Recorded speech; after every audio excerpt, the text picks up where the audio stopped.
Көрүүчүлөр, биздин студиябызга келип калган коногубуз бар. Алпаруучу жалпыбыз кыргыз эли билген Назира Айтбекова бүгүн студиябызда. Саламатсызбы? Саламатсызбы? Кош келиңиз. Кош келипсиз. Көргөнүңүзгө кубанычтабыз. Биз негизи ушул жума бою күтүлбөгөн жаңылык деген темада өркүндөттүк. Бүгүн жыйынтыктайбыз буюрса. Сизди да ушундай Кыргызстанда күтүлбөгөн тойлорду алып барган алпаруучу катары чакырдык. Ушул тууралуу сүйлөшөлү деп атабыз. Жактыбы тема? Жакты.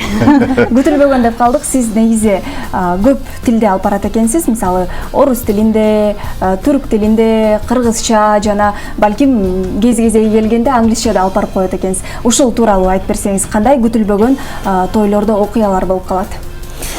Күтүлбөгөн тойлордо мисалы үчүн жакын арада эле Жалал Абадка барып, той жөнүндө алдын ала сүйлөшүлгөн, бирок жандан баягы кесиптешим бар эле да, Чыңгыз Мырзаев. Анан экөөбүз Жалал Абадка кирип, залга кирсек эле, аябай чоң зал экен. Анан канча кишилик десек эле 650, эми 700 болуп калбаса эле дейт. Ошончолук көп киши экен. Анан Түркиядан келген, Америкадан келгендер бар экен. Анан бир топ тилде алып барууга туура келди. Россиядан келгендер бар экен. Анан баягы мен түрктөрдүн салты боюнча алып барат экен десем, кыргызча болуп кетти. Анан күтүлбөгөнү ошол кыргыз жигит түрк кызына үйлөнгөн экен. Негизи бизде тескерисинче болот го, кыргыз кыздар башка улуттагыларга турмушка куруп, а кыргыз жигиттин түрк кызга үйлөнүшү албетте бир аз таң калыштуу болду, күтүлбөгөн нерсе болду. Анан баардыгы тос сүйлөгөн, жакшы көрүшөт экен түрктөр дагы. Анан баардыгын кыргызча өткөргүлө деп, кыргызча алар тыпылдап кыргызча сүйлөгөнү дагы күтүлбөгөн нерсе болду. Анан ошо кыргызча кечке тос сүйлөшүп, белек беришкендери да кыргызча болгону дагы. Демек алар Түркиядан келген түрктөр Кыргызстанда кыргызча бат эле үйрөнүп алган турбайбы демек? Жок, кээ бир той ээси Кыргызстанда жашайт экен да, кыргызчаны мыкты сүйлөйт экен. Ал эми тойдун ээсинин туугандары Түркиядан келишти да. Анан кийин башка дагы улуттардын тойлорун алып барып жүрөсүз. Кыргыздын тою менен алардын тойлорунун айырмасы эмнеде болот көбүнчө? Негизи алар кээ бирлер баягы тос сүйлөп, кечке биз аябай каалоо тилекти айтып сүйлөшүп отурган жакшы көрөбүз го. Алар болсо мындай нерсени жактыра беришпейт, көбүрөөк оюн зоок каалашат. Ушундай да, эки кыргыздын тою менен башка улуттун тою аралашканда бир аз ушундай конфликт болуп калат да. Анткени кыргыздар жок, биздин туугандарыбызды сүйлөткүлө, тос сүйлөш керек дейт. Атигилер болсо кечке ушинтип сүйлөп отура бересиңерби дейт. Бизге оюн зоок керек. Бирин-бири түшүнбөй калышат да. Анан ошон үчүн эки жакка жакынга тең аракет кылабыз. Сүйлөткөнгөнгө да жетишип, тиякта оюн зоок уюштурганга да жетишип, бийлеткенге да жетишип дегенде. Былтыр кореялыктардын тоюнда болдум да. Аларда мындай бир эле адам сүйлөйт экен. Калган бардыгы бар белектерин берип эле, анан кийин ошо жектен жаштарды алып чыгып эле. Бизде баары тартип менен болот го, сүйлөйт. Анан бийлеген чыкканда антракта бийлейсиңер депчи, алар да ушундай кааласа эле чыгып бийлеп, анан кайра кетип ушинте беришет экен да. Бул бир четти таң калгам.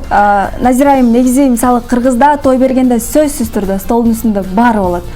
2-3 тамак сөзсүз түрдө берилет. Ал эми чет мамлекетте болсо мисалы чакан, фуршет кылып эле, сок, ушул таттууларды коюп үйлөнүү тойду өткөзүп коет экен. Ал эми ушул нерсени сиз өз көзүңүз менен көрдүңүзбү? Көрсөңүз негизи кандай болду эле ушул нерсени? Эми Кыргызстанда деле акырын-акырын фуршетке өтүп атышат. Айрым тойлор болот, фуршет менен эле жалаң жаштар отурган жерде да. Фуршет менен эле мындай өткөрүп коюшат. Ал эми улуу муун отурган жерде фуршет темасы өтпөйт да. Алар сөзсүз бул эмнеси деп түшүнбөйт. Алар кенен-кесир отургусу келет. Тиякта бирдап бийлеп атсаң тамак жеп отургусу келет.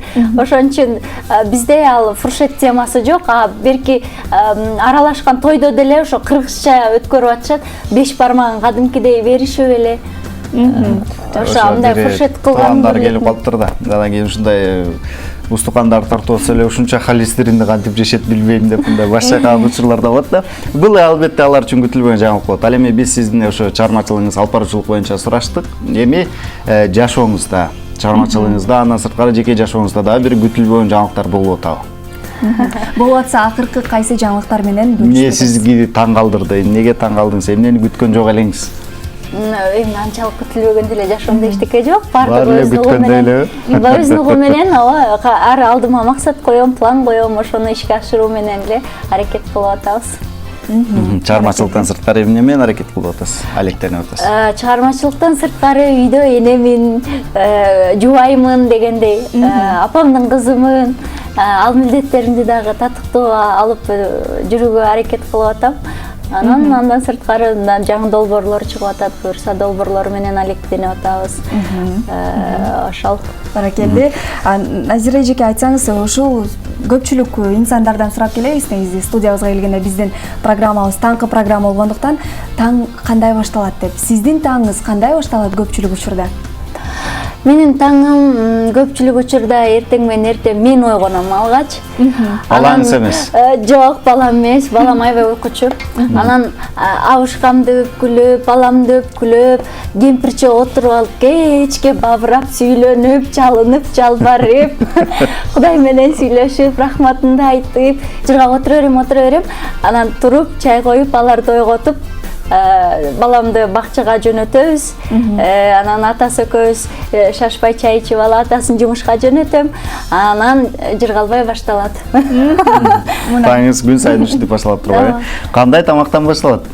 Эми эртең менен баягы ашказан ойгоно электигине байланыштуу мындай жеңил желпи тамак жегенге аракет кылабыз. Мен ойлоп турмун, таттуу менен башталат деп жооп берет деп. Себеби дегенде багы сизди көргөндө дайыма күлүп жүрөсүз да, позитивдүү маанайда ушундай келген жериңизге да күлкүңүздү чачыратып, ошол жакта дагы мындай шайыр кылып жүрөсүз да. Анан кийин көбүнчө адамдар, шайыр жүргөн адамдар таттууну жакшы көрөт деп. Мен кычкылды жакшы көрөм. Аябай кичинекей кезимден бери лимонду ушундай жакшы көрүп жейм.